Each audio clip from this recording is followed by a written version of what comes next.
Hello there, MaxiApple here, and in this video we'll be discussing the Leopard 1. It has one of the best guns at tier 10 while also having the survivability of a paper bag. It's really not a tank made for new or average players as it can be tricky to play. I'll show you how the tank should be played, what equipment makes it work, and whether the grind is still worth it or not in the current meta. So this tank is a sniper support medium, it's built around NATO's old hit and run doctrine, and that's still exactly how it plays. If you want to brawl, side scrape or carry games by absorbing damage, I'd suggest not grinding it now. One important thing is that it's not a TD, so please don't camp in the back line. You want to be moving, repositioning, taking shots from different angles, not just sitting in the bush for the whole match. Let's talk about what actually makes this tank special.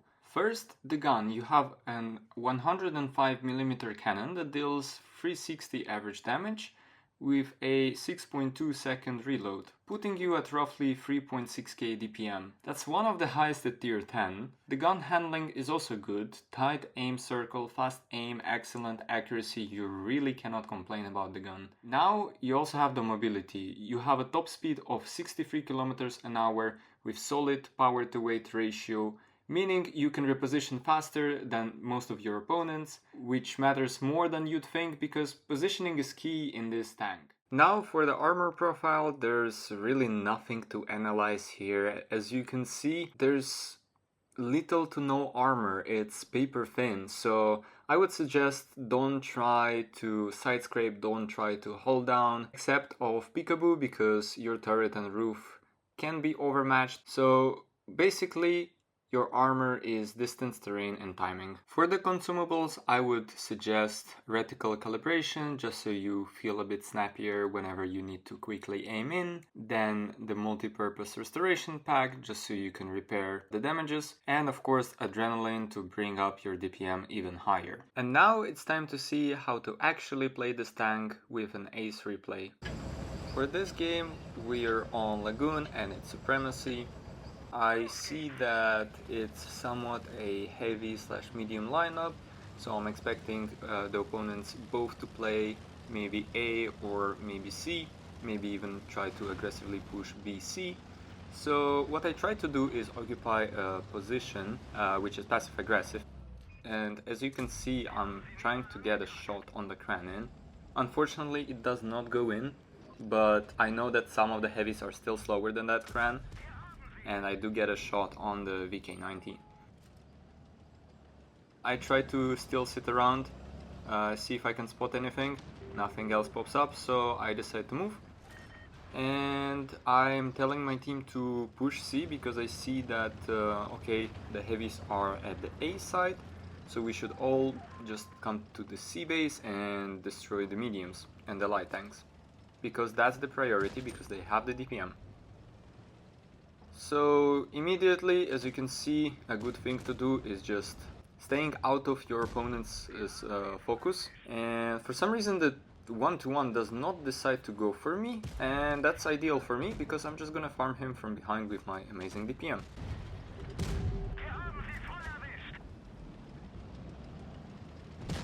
Now I'm just pushing towards the A side. I know they have a tank destroyer, it hasn't been spotted yet, so I'm trying to flank behind it and destroy it, so it doesn't give me any headaches in the future.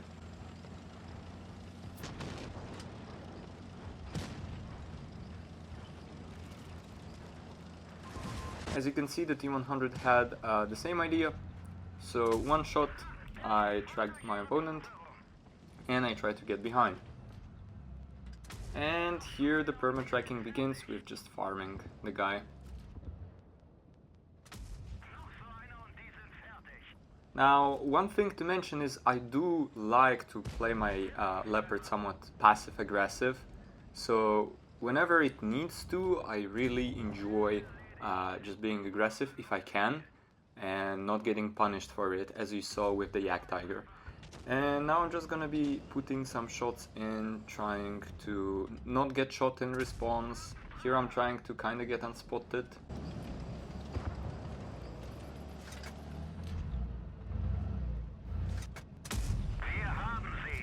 And at this point I decided to push because two of my teammates are low hit points, one is sitting God knows where, and I'm like, okay, well, I need to do something more actively, otherwise it's gonna be a loss pretty soon enough.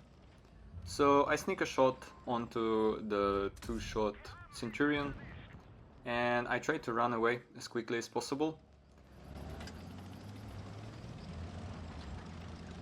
Now, I do get lucky that the Kran misses the shot, otherwise it would have been painful.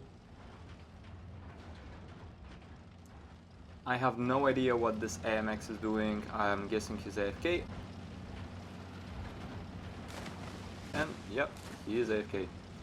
So I'm trying to use that to my advantage. There's not a lot I can do on my own, but I know that the AMX is AFK, and as soon as he gets spotted by the Kran is gonna get distracted by him, and that's exactly what I use.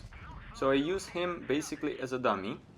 Now the Kran saw that he was AFK, but fortunately enough I did get enough time to absolutely demolish him before he even gets to put a shot into me. He does get one shot into me, but that's fine by me because now it's not gonna be as hard to deal with the upper tanks.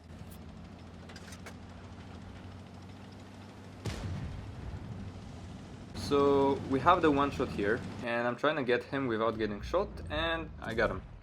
So now just the VK remains. I'm still trying to not get shot, but since my hit points allow me to, and I know my DPM, my reload time and his reload time, I'm able to pick nonetheless because he wouldn't one-shot me.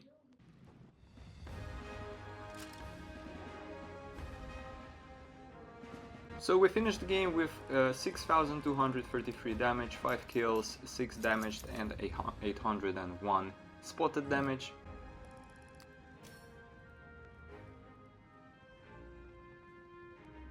And of course top of the team with a mastery badge. So, is the Leopard 1 still worth grinding in 2026?